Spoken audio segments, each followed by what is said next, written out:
God, I'm doing a shitty job of this. Why am I so bad at describing what books are?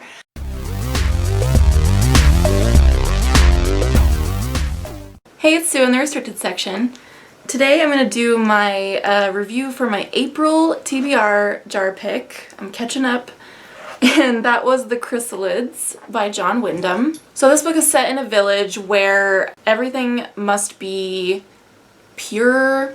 If anything has any kind of genetic mutation, it is destroyed.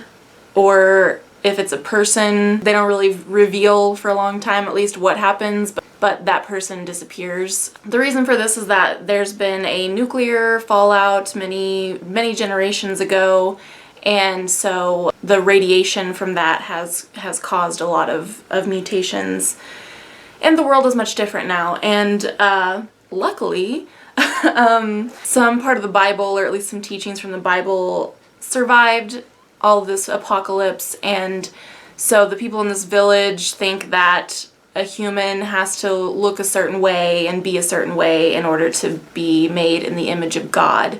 And so this follows a boy at the beginning of the story. He's a child named David, and he does have a mutation, but it's not visible. So he's able to keep it hidden. It's he and his cousin Rosalind and a few other people in the village all have this and are all trying to keep it hidden, but eventually it comes to a point where they have to leave the village, but they don't really know. They're going into the Badlands, as they called it, which they think is, from what they've heard, is horrible, and nobody survives it. But I actually really liked this book more than I was expecting to. I had heard kind of, not really, just sort of mediocre things about it. I heard it was good, but not that good.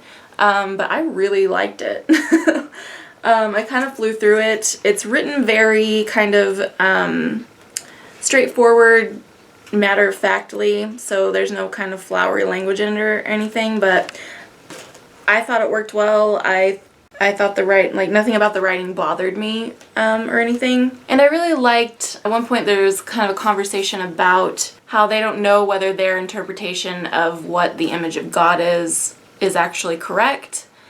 And so I think that's true for pretty much the entire Bible, really, or any religious text at this point, because, you know, it's up for interpretation. Any book or work of literature can be interpreted different ways depending on how you read it or who you are. So I think it's silly to put so much stock in it. So in this village, they have this certain criteria for what a pure and perfect thing is, living thing, but they could be completely wrong. And they're basing their whole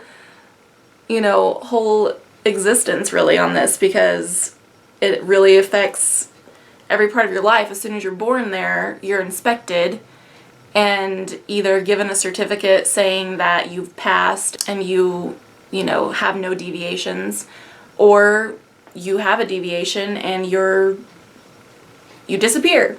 And there's also, so many parts of the Bible now that people interpret different ways, and it causes so much conflict in the world, and also, different religious texts being interpreted different ways. And it's just all real dumb in my opinion. And to read this book, it also is so striking because there's any little thing, like one girl has an extra toe. She has 6 toes.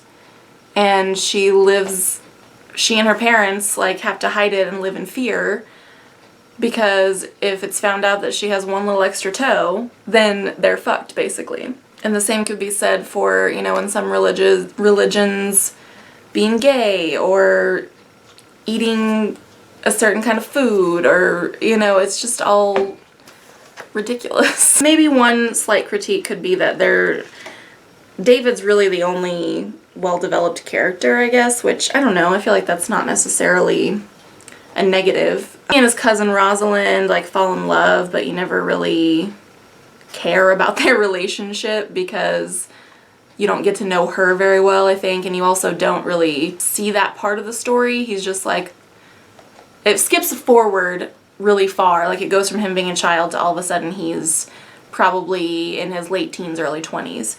And he's in, you know, like, I'm in love with my cousin. Which, you know, now we'd be like, ew, but...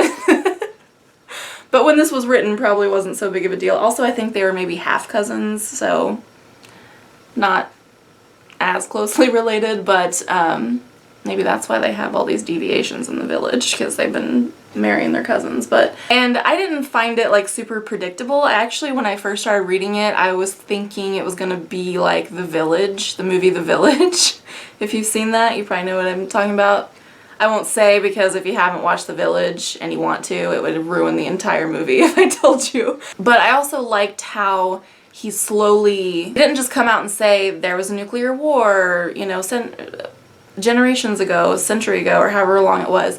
You kind of had to figure that out on your own, which it wasn't hard to figure out, but he didn't. I like when you're just kind of immersed in it instead of someone explaining to you with all this exposition and stuff, you know, what's happened in the world. Just throw me in there and let me figure it out. That's what I like, and that's what he did in this book. Yeah, so I really liked it. I gave it 4 out of 5 stars, and I really want to read Day of the Triffids because I've heard that is better than this one. But I also would really like to read what's it called? The Midwich Cuckoo, because that apparently inspired Village of the Damned, the movie Village of the Damned, which I haven't seen the very original Village of the Damned, but I've seen the remake that they made in like the 80s, I think.